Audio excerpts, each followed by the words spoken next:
Olá, telespectadores. Estamos iniciando mais um Band Entrevista, que tem o prazer de estar recebendo nesta semana a deputada Zilá Breitenbach, do PSDB, deputado experiente, e o deputado Tiago Duarte, médico, advogado do DEM.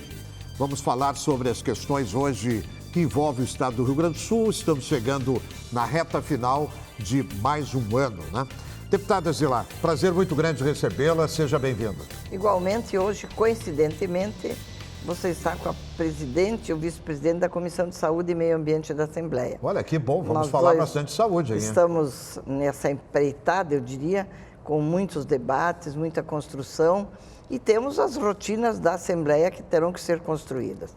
Nós estamos aguardando os projetos do Estado para reforma estrutural e administrativa, porém o Estado depende da votação no Senado da Previdência, porque espera-se lá para depois poder se adequar e votar aqui. Então, é uma questão que está nos dando um pouco de angústia até, porque o fim do ano está ali e nós gostaríamos que esse assunto terminasse com este ano de discussão e que a gente começasse no próximo ano com outros projetos, claro, importantes também, mas que essa fase de muito debate, os ânimos se acirram, que se desse uma trégua e fizesse esse ano. Não sei se vai ser possível. Não é tão simples assim. E nós estamos aguardando, por enquanto, aguardando surpresas. A gente sabe que o Estado precisa de recursos, nós teremos alguma coisa que o governo federal, através do pré-sal, vai alcançar para os municípios. Eu acho que já dá um pouco de equilíbrio, porque não é só o problema do Estado. No momento que o Estado está mal, o município também fica mal. E eles estão apertados, a maioria dos municípios, não digo todos. Então, e vamos falar um pouquinho sobre isso, o Pacto Federativo, porque a senhora foi prefeita durante 8 anos e conhece bem o que é a administração municipal. Deputado Tiago Duarte, médico, advogado, seja bem-vindo. Prazer recebê-lo aqui no Band Entrevista. Obrigado pelo convite, Milton. Um forte abraço à nossa presidente da Comissão de Saúde. E realmente a gente tem trabalhado muito a questão da saúde, como tu bem sabe. Essa semana tivemos uma importante reunião no Hospital da Criança Santo Antônio, que é dirigido pelo Dr. Luquezzi, e lá nós fomos recebidos pelo Dr. Galvão, que é o presidente da Sociedade Brasileira de Oncologia Pediátrica. E nós estamos esmiuçando a questão toda vinculada à oncologia pediátrica. A oncologia pediátrica, que tem um número maior de vagas do que número de pacientes novos, portanto, o que se precisa para ter um melhor resultado é que a criança certa seja tratada no local certo, diminuir o tempo de espera dessa criança até chegar ao local certo, e isso é bastante possível numa construção em conjunto com a Secretaria Estadual de Saúde. Então, a deputada Zilá também participa dessa comissão especial, e a ideia da gente é poder, ao final, apresentar um relatório que diminua a morbidade, diminua a mortalidade e aumente a sobrevida desses pacientes. E, em parceria, a gente acredita que isso é bastante possível. Nós estamos vivendo um momento complicado, difícil no nosso Brasil. E eu tenho levantado alguns dados, enfim, fiquei impressionado assim, com o último dado que eu fui buscar do governo Fernando Henrique até o governo Jair Bolsonaro. Passaram 22 anos, 16 ministros na saúde. A senhora que é presidente da Comissão de Saúde, o senhor que é médico, que é vice-presidente da Comissão de Saúde do Parlamento Gaúcho, de que maneira vai dar certo uma área tão importante para a vida das pessoas que é a saúde, com 16 ministros em 22 anos de gestão? E eu acrescento a esse teu dado que alguns não médicos, né? E não vinculados à área da saúde, né? Nós tivemos engenheiros, nós tivemos outros ministros que não conheciam nada do métier, né? E que, infelizmente, acabaram fazendo com que a saúde cada vez mais fosse política de governo e não de Estado. Eu acredito que agora a gente está vivendo um outro padrão nesse processo. E eu tenho visto muitas medidas do governo federal sob a tutela, a batuta do ministro Mandetta, e tenho observado muitos acertos em algumas situações importantes.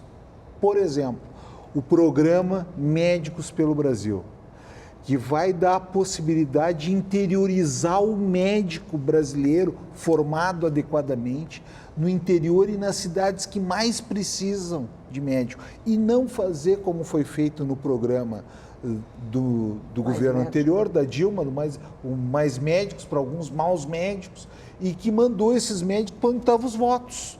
Então, a cidade que mais recebeu médico no Rio Grande do Sul, médico entre aspas no Rio Grande do Sul naquele momento, foi Porto Alegre. E os rincões, os fundões do estado, infelizmente não tiveram acesso. Inclusive em Porto Alegre foram substituídos médicos do mais médicos por médico concursado. Teve muita gente que acabou se exonerando do município de Porto Alegre e no lugar desse, ao invés de chamar um médico concursado, ou um médico terceirizado, ou um médico que prestasse serviço para o município, não, chamaram e usaram mais médicos. Então, esse é um programa importante, um programa sério, importante de planejamento familiar, de se encarar essa questão como um problema de saúde pública. Isso é muito importante, porque não é controle de natalidade, como eu tenho visto algumas pessoas falarem, é planejamento familiar, é dar à mulher a possibilidade, mulher e homem, de escolherem quantos filhos vão ter e a que momento vão ter. E a gente observa no governo Bolsonaro, no governo que está o ministro Mandetta à frente, uma intenção de realmente fazer isso. Nós estamos acompanhando aí hoje, principalmente, né, nos grandes centros, meninas com 14, 13, 14, 15 anos já grávidas, né, deputada? A gravidez na adolescência é um problema real, não é ficção. E aquilo que você colocava, essa troca de ministros, faz com que não haja continuidade dos programas e desconhecimento da maioria deles. Eu acho que o governo teria que estabelecer uma linha estratégica de desenvolvimento para a área da saúde e colocar, mudando o governo, se coloca naquela adequação. E esse trabalho que você fala da adolescente é um trabalho que tu tem que trabalhar em casa, na escola e nas ações de estratégia de saúde da família. E que se perdeu essa... Eu entendo, e a gente quer fazer esse estudo ainda, de como estão as equipes de estratégia de saúde da família no trabalho em cada localidade. Porque quando foi criado o programa, era uma forma de ser. Era uma equipe completa, com o agente indo à casa e fazendo todo o reconhecimento das áreas onde os moradores estão. Isso é uma coisa que tu pode analisar e tu pode fazer um trabalho melhor. E se perdeu muito isso. Então, nós temos que trabalhar a saúde junto com a educação, mas não jogar para o professor. É um trabalho conjunto. E nós entendemos que temos que fazer não só isso, como doenças que estão voltando. Nós temos várias doenças, esses dias eu li malária, sarampo, tuberculose, HIV, que são recorrentes porque não se fizeram campanhas metódicas e sistemáticas. Sífilis, então vejam. Sífilis congênita, grande causa de morte neonatal, ou seja, e de morte fetal. O senhor é ginecologista, e né? obstetra. Obstetra, né? Muitas meninas nessa idade, 14, 15, 16 anos? Muito. E infelizmente, principalmente na periferia de Porto Alegre, o que a gente tem observado é um crescimento brutal, absurdo, da gravidez indesejada e principalmente da gravidez na adolescência. Na Restinga, por exemplo, a taxa de natalidade de Porto Alegre é de 1,2%. A Restinga tem uma taxa de natalidade de 2,4%, ou seja, o dobro da média da cidade. Lá, de cada 3 grávidas, uma é filha, de cada 3 nenês que nascem, uma é filha de mãe adolescente. Meu Deus. E isso acaba fazendo com que se crie um ciclo de pobreza. Aliás, essa semana teve a condenação da mãe com a filha de 16 anos. A filha provocou um aborto, já estava no 8º, 9º mês, e a criança, menininha, nasceu, e o que fez a mãe? Olha só a inversão de valores, telespectador. A falta de amor, de fraternidade, de solidariedade. A mãe pegou a filha, a netinha, sabe o que ela fez com a netinha? Ela ensacou ela, pegou sacos plásticos, asfixiou a menina e matou a criancinha, o bebezinho. Matou o bebê. Outra coisa, Milton, que está nos chamando muita atenção, a gente vai pautar provavelmente nas próximas reuniões da Comissão de Saúde, que é uma preocupação muito grande, que é o sobre-registro das situações de estupro. Então, muitas vezes, a mulher, para poder, e mulheres diferenciadas, para poder fazer o aborto sem terem imputada a pena, ela coloca como se fosse uma situação de estupro. Então, isso está fazendo com que nós tenhamos um sério problema nos hospitais públicos em Porto Alegre. Eu acho que a questão do planejamento familiar tem que ser trabalhada de uma forma muito efetiva. Eu tinha na prefeitura, quando prefeita, todos os métodos possíveis à disposição, mas não era assim. Você entregava, tinha reuniões do casal, onde você discutia, onde você estabelecia possibilidade de ter mais ou menos filhos, onde você explicava do uso deste ou daquele contraceptivo, e você trabalhava de uma forma organizada e educada, porque se você não pensa, e a gente às vezes discute, eu já discuti até com uma autoridade religiosa, que as pessoas não têm o controle de você dizer, não, eu vou usar o método Billings, que chama, né, aquele método natural. Hoje, a tabelinha.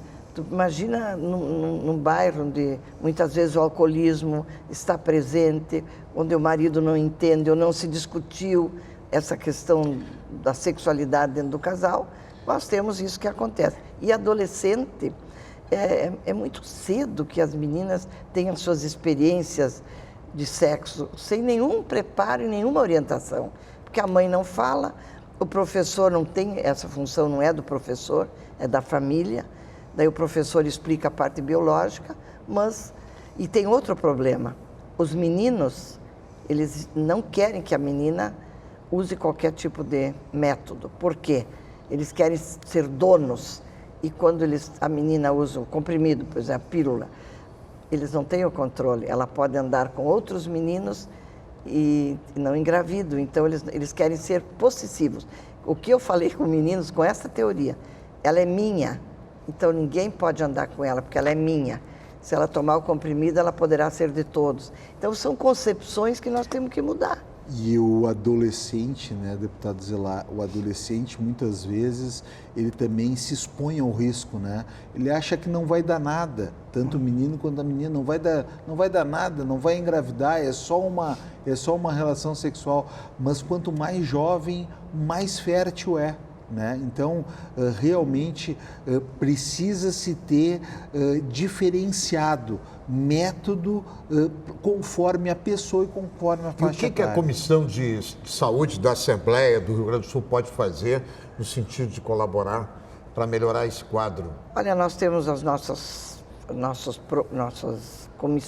audiências públicas, nós temos frentes parlamentares. Só que nós temos, e a gente colocou esse desafio, e para o próximo ano acho que nós vamos conseguir, que a gente tenha uma ou duas metas. E nessas, todos os deputados que quiserem, claro, porque não é obrigatório, poderiam trabalhar. Se nós trabalharmos ferrenhamente com 2, 3 metas, e depois cada um faz os seus outros projetos, a gente faria uma mudança. Porque nós percebemos que quando tu trabalha a questão do câncer de mama, de próstata, e agora estamos no mês de Novembro Azul, deu um eco em toda a sociedade. Todo mundo faz material, todo mundo debate, todo mundo leva o conhecimento. O suicídio também, né? Agora tem os outros problemas, né? Suicídio dos jovens, automutilação de jovens. Eu vi a ministra Damares, que até eu não tinha assim... achava que ela não era tão importante no trabalho dela. Ela fez uma palestra em Foz do Iguaçu faz um mês e pouco, e eu vim de lá estarrecida. Estupros de crianças de 20 dias. Então, isso não é normal. Estuprar uma criança de 20 dias. Aí sabe o que tem? É o que eu defendo, e as pessoas ficam indignadas comigo, porque tem as cláusulas pétreas. O Brasil tem que ter para estuprador, o sujeito deputado, telespectador, que estupra uma criança, uma menininha de 2, 3 anos, é pena de morte. Não tem prisão perpétua, é pena de morte para esse cara. Porque ele é um psicopata, ele vai ficar 5, 6 anos na cadeia, vai ter visita íntima, né? vai ter o churrasco, não teve o churrasco aí agora, recentemente, no Presídio Central, 100 quilos de carne, os caras fazendo churrasco, preso, bandido fazendo churrasco. Quer dizer, é inversão de valores, o Brasil está perdendo e tem que resgatar isso, né? A impunidade proporciona esse tipo de coisa. O cara sabe que vai estuprar, sequestrar, matar, e vai ficar pouco tempo na cadeia, e vai para a cadeia, ele vai escolher qual é a facção que ele vai ficar na cadeia. Depois, o que acontece?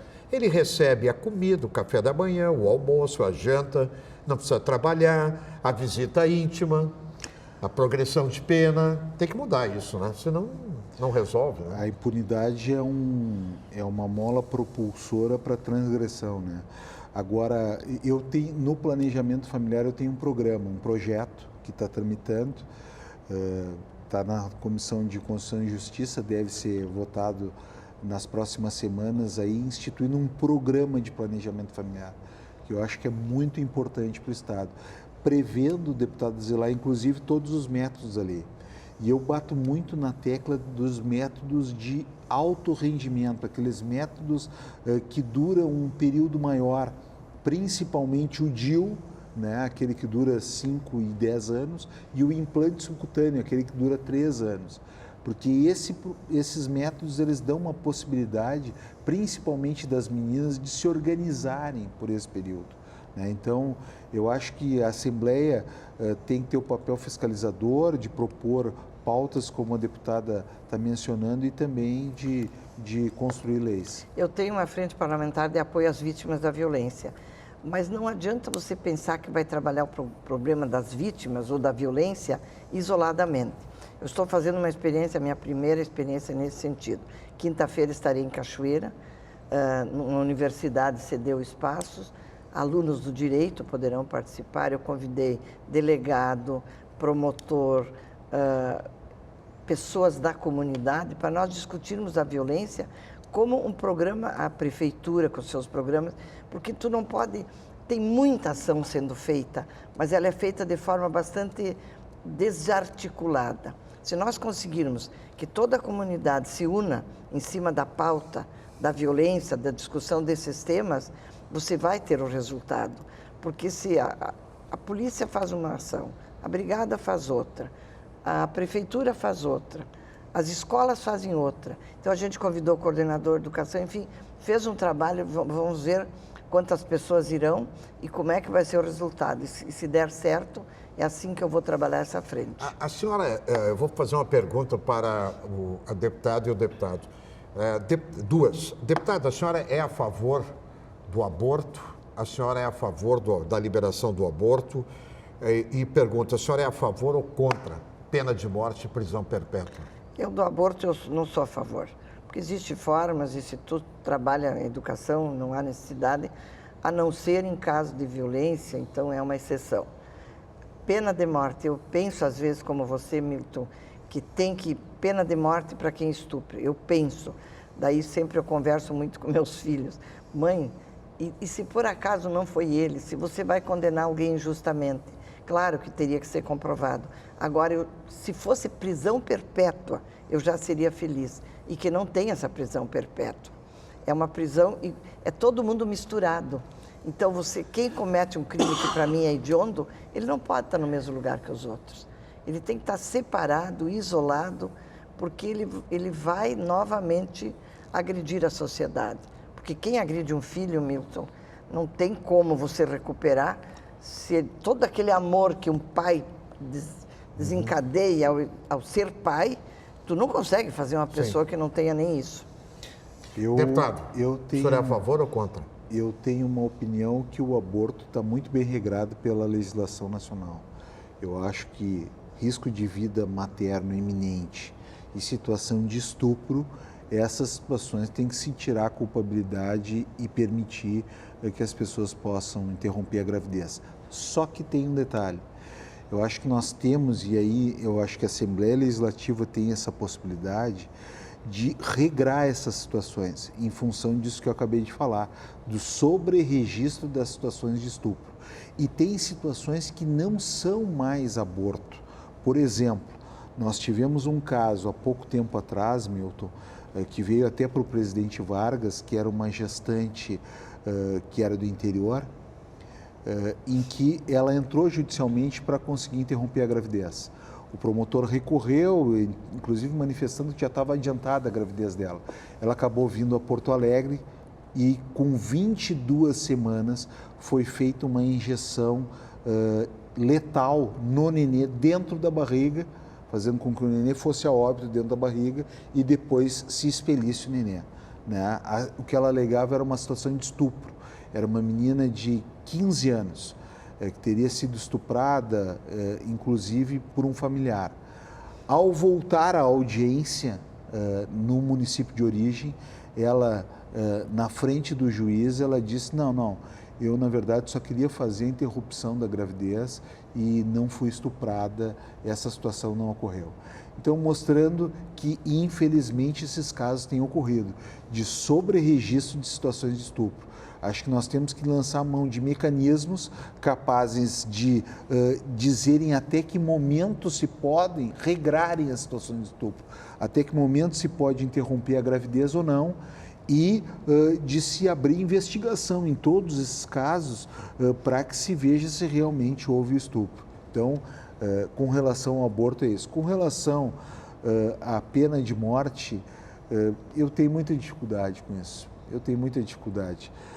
O pai foi promotor da Vara de Execuções Criminais e realmente trazia na sua bagagem uma... Ninguém é completamente perdido, eu realmente não acredito nisso. E agora, uma pena de morte, uma pena que realmente, uma pena prisão perpétua, uma situação que realmente o indivíduo pague, eu sou realmente mais aberto a receber. Agora, eu acho que tem que ser feita uma grande ressalva. Nós que falamos da Idade Média e falávamos dos manicômios, existe a luta antimanicomial, que eu particularmente sou contra a forma com que foi colocada.